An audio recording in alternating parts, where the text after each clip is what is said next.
Stop focusing on your problem. Stop focusing on what's not working, what's broken, what's lacking, what's missing in your life.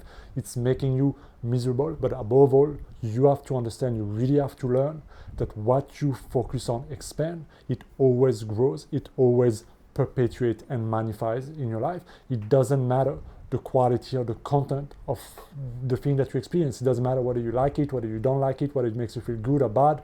What you focus on, where you give your attention, you energize, you give life, you perpetuate in your life.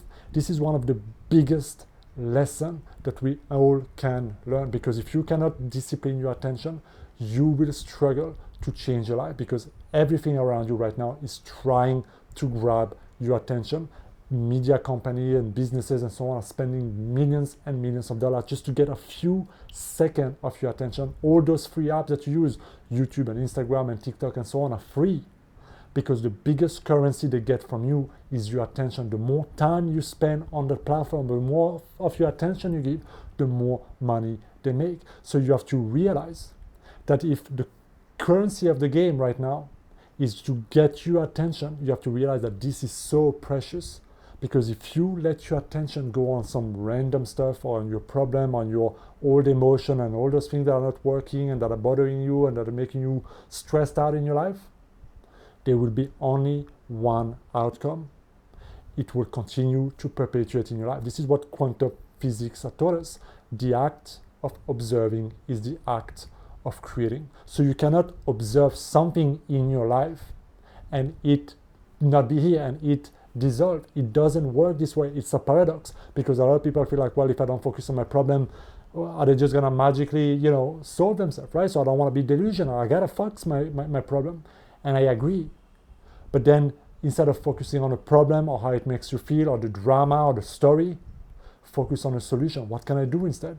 Focus on the goal, focus on the end outcome, focus on how you need to think, who you need to be, what you need to do to get there, right? So it's about shifting, often in just very little ways, your attention from here, the old way, what's not working, into what needs to be done, and knowing what is my outcome.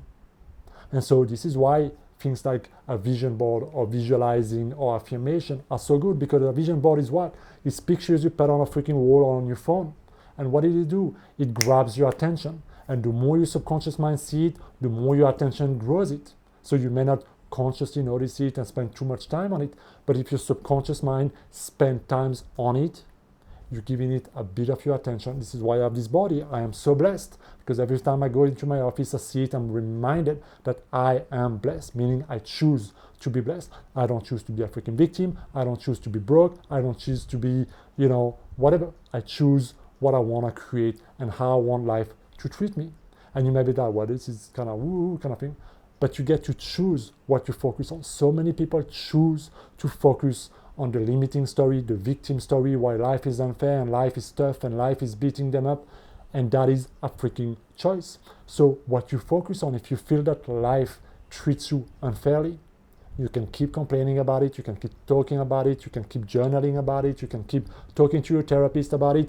It won't change your situation. You might get some great awareness, but at some point, you gotta drop the story and you're gonna be, what do I wanna focus on instead to live the life that I want? If I wanna be free, if I wanna be wealthy, if I wanna be alive, if I wanna feel fulfilled, if I wanna a great, amazing relationship, whatever it is that you wanna create, you need to know your outcome so that you can start focusing on it.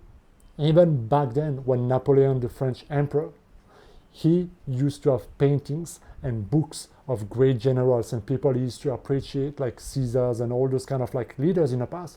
Why? Because he was constantly learning from that. He was constantly learning strategy and politics and philosophy from all those inspiring figures. So he was associating himself and surrounding himself, meaning his attention, what he was being exposed to these great leaders. And this is why Napoleon Hill in his book and so many other leaders will tell you, put figurines or put posters or put vision boards or put things that you want to experience around you.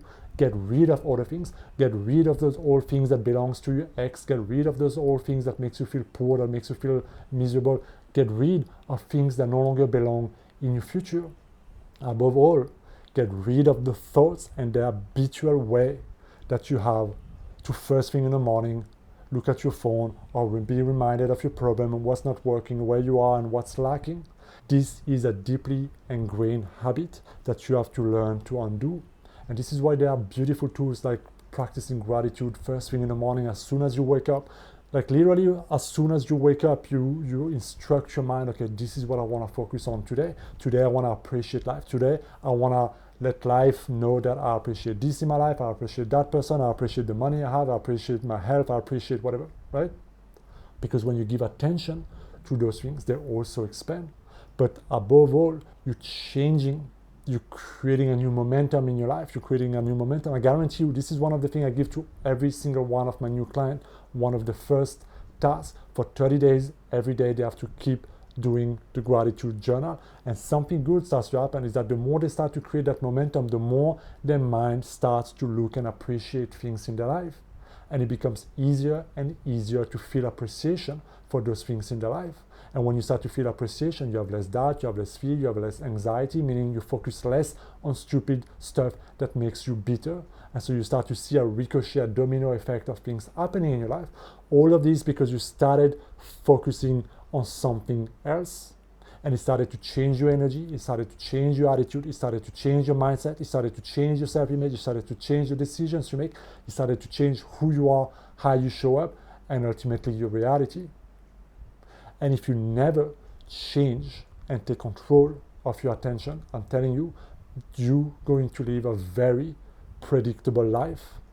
Because if you keep focusing on all the drama, or even worse, you let the media and people around you tell you what you focus on, through images and videos and viral stuff and dumb shit that has zero value, you will give more and more and more life to that in your life. It doesn't matter if it makes you happy or not, you will experience more of that. So hopefully it makes you happy, but if it doesn't, this is your red flag. This is your moment where you have to realize, okay, if my life right now doesn't represent the life that I want to live, or if I'm not feeling like I'm moving in that direction, I gotta start noticing what do I focus on most of the time in my life, what are things that are not adding in my life, or that are adding stress, or that are adding negativity, or that are adding toxicity, or that are adding, I don't know, does that make sense? What is it that fuel my problem and fuel my insecurity and fuel what I no longer want to have in my life? What are the thoughts, the beliefs, the stories, the things that trigger me that I need to start paying attention to?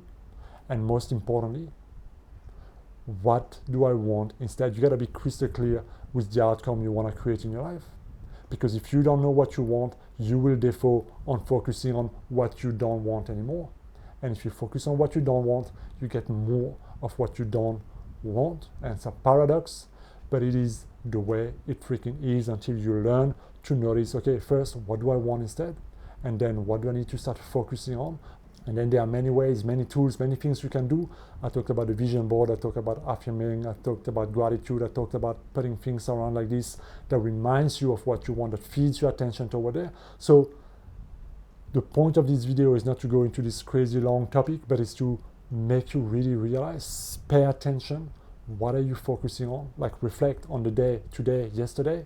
Where was my attention most of the time? How did it make me feel? How did it serve me? And what is it creating in my life? If you master your attention, you will master your reality. Let me know what you think down in the comment. As always, hit that subscribe button. I'll see you next time. Be well.